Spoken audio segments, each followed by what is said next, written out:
China has responded in Donald Trump's trade war, halting orders of Boeing aircraft. China's government has reportedly ordered its domestic airlines to stop accepting deliveries of Boeing jets. The night the news broke felt unreal.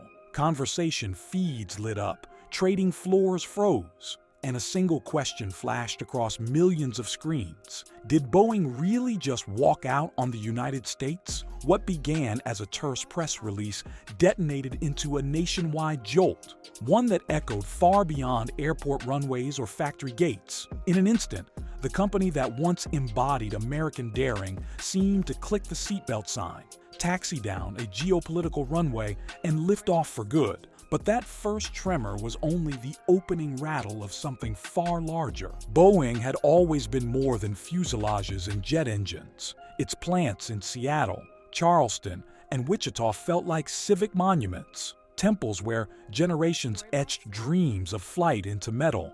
Grandparents reminisced about building B-17s for wartime victory. Parents bragged about fitting out 747s that stitched continents together.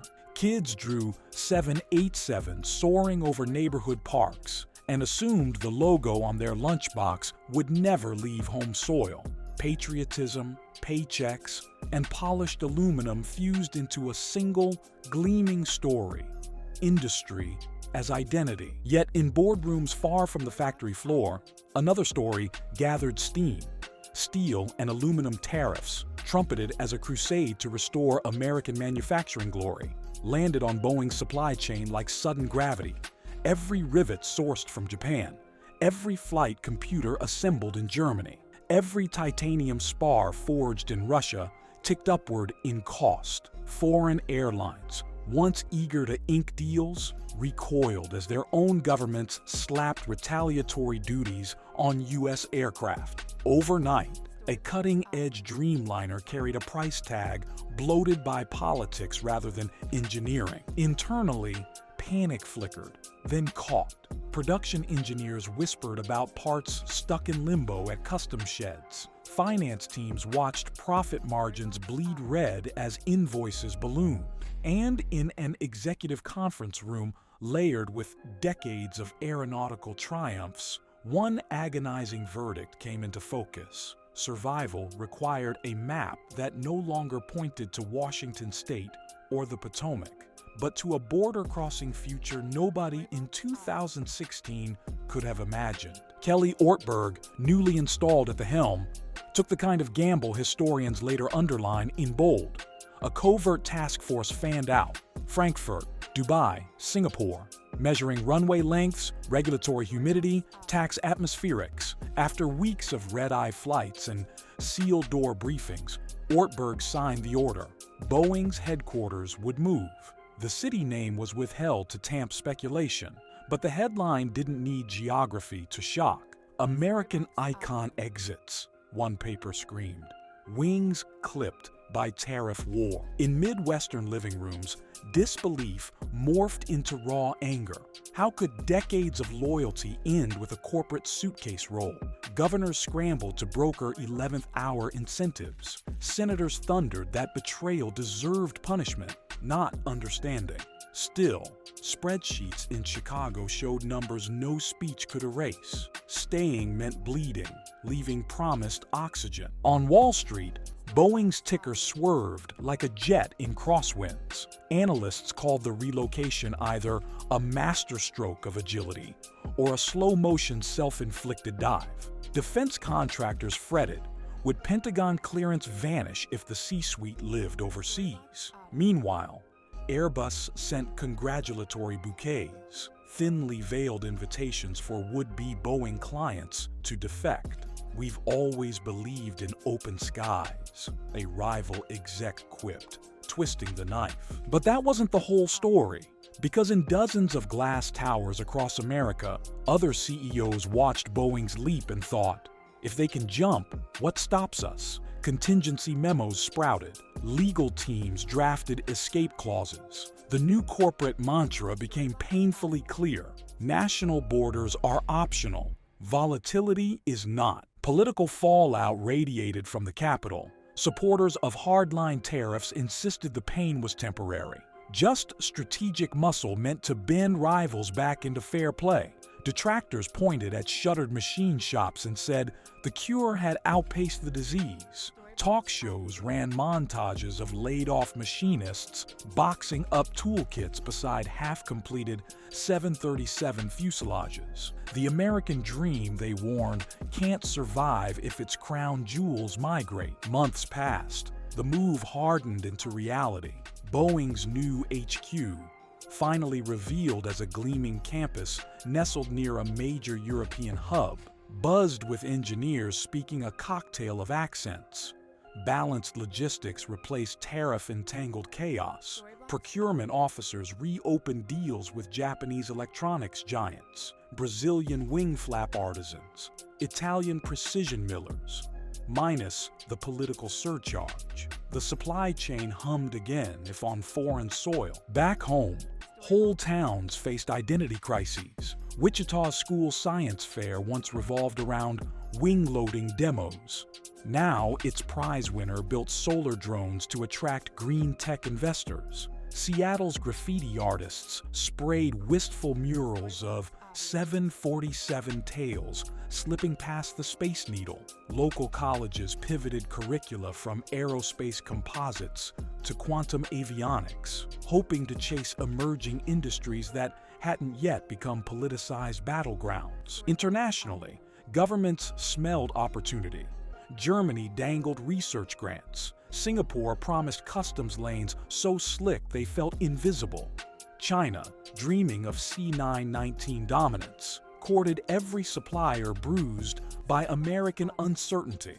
Borders became bid sheets. Who could host the next displaced titan? Inside Boeing's new campus, cultural shock gave way to hybrid vigor. Staff, accustomed to American work rhythms, found themselves lunching on schnitzel or satay and brainstorming with engineers who carried passports from 5 continents. A project lead quipped, "Our conference calls span more time zones than a 777's flight deck." Global mindset wasn't a slogan. It was Tuesday morning stand-up. Technologists seized the breathing room. Freed from punitive metals pricing, Boeing doubled down on carbon fiber wings, hydrogen propulsion trials, and AI-driven maintenance algorithms. Sustainability, once a marketing bullet, became existential branding. Prove relocation wasn't just about profit, but about building lighter, quieter, greener aircraft for a fragile planet. Environmental critics circled, warning that longer logistics chains threatened bigger footprints. Boeing countered with life cycle analyses, showing fuel burn savings dwarfing shipping emissions. The debate, intense yet data-heavy, illustrated a firm fighting not only for market share, but for moral legitimacy. Still, storms brewed. U.S. defense officials questioned whether foreign-based executives could steer projects like the next-generation fighter or deep space capsule. Negotiations turned labyrinthine. Legal teams drafted new, cleared persons protocols. Ring-fencing classified data within secure domestic enclaves, even as corporate leadership winged in from abroad. Each compromise revealed how entangled security and commerce had grown. Media outlets kept the saga alive, uncovering side plots that spiked viewership. Rumors of mid-level executives leaking relocation shortlists for stock plays. Whispers that a retiring senator held quiet shares in a rival airframer. Allegations, quickly muted, that a competitor hired an analytics firm to map Boeing's talent exodus and poach key minds. Every twist fed the wider narrative.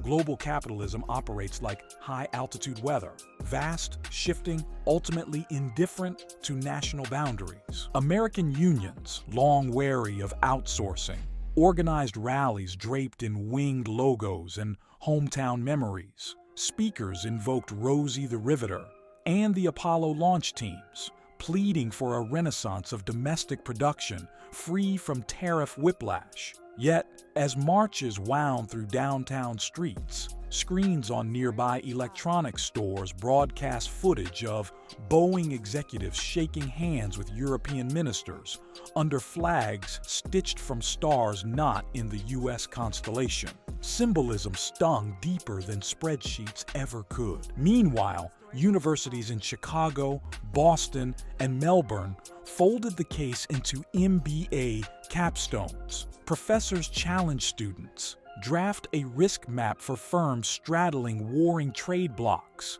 diagram supply chains that reroute overnight, propose governance models balancing shareholder value with national allegiance. Pupils soon realized textbook theories of comparative advantage needed footnotes of political resilience, digital traceability, and soft power calculus. As year one of the new era closed, data trickled in.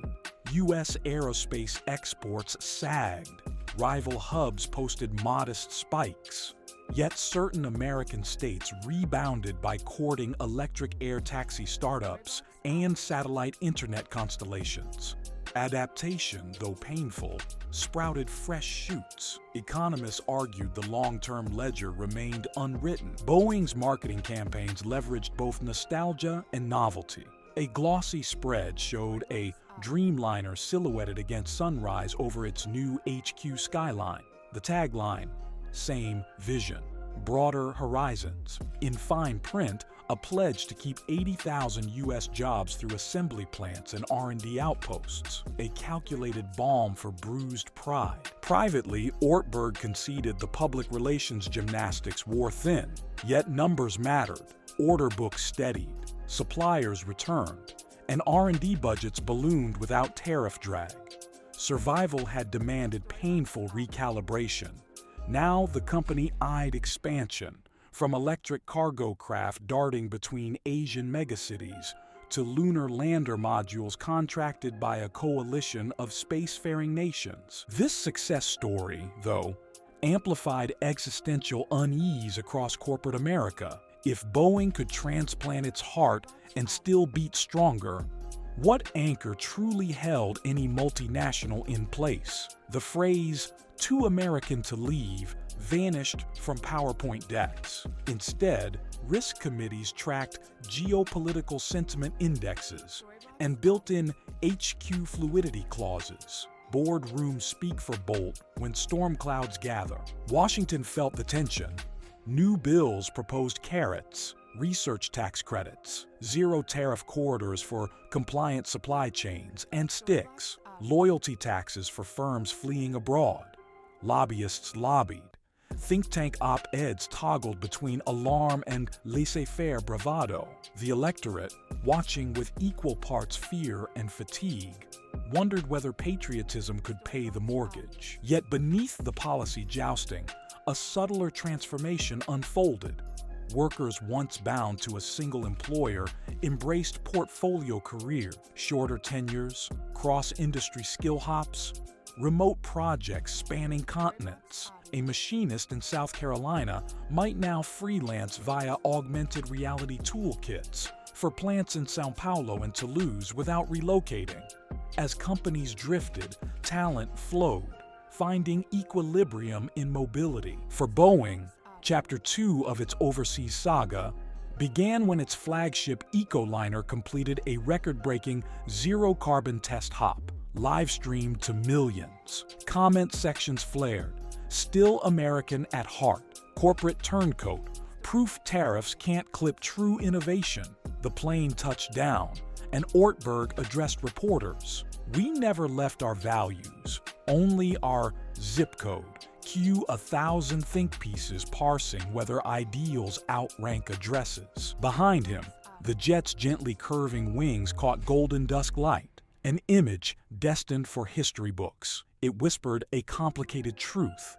Nations birth icons, but icons sometimes outgrow their nurseries. The challenge is reckoning with that evolution without tearing the fabric that first gave them form. As markets close on the anniversary of Boeing's departure, the ticker tape no longer convulses. It hums. Rivals have recalibrated, allies have adapted, and somewhere in a conference hall overlooking a runway half a world from Seattle, engineers brainstorm a supersonic prototype that will redraw maps and, perhaps, loyalties once again. So the next time you glance skyward and see a silver body carving contrails across the blue, ask yourself, what story rides those engines? Is it the saga of a corporation dodging political turbulence, the chronicle of global trade finding new altitudes, or the cautionary tale of a nation learning its biggest brands now carry flags of convenience as easily as they once bore stars and stripes? One thing is certain: the day Boeing taxied out of America's industrial hangar, it also cleared a fresh runway for every company bold, or desperate, enough to follow. The tower's final transmission still echoes, cleared for takeoff. Destination unknown. If that chills you, intrigues you, or fires you up, hit that like button. Make sure you're subscribed and drop your thoughts below, because the turbulence of this story isn't over. It's only entering its next flight level. And trust me, you won't want to miss what happens when the next giant decides to spread its wings.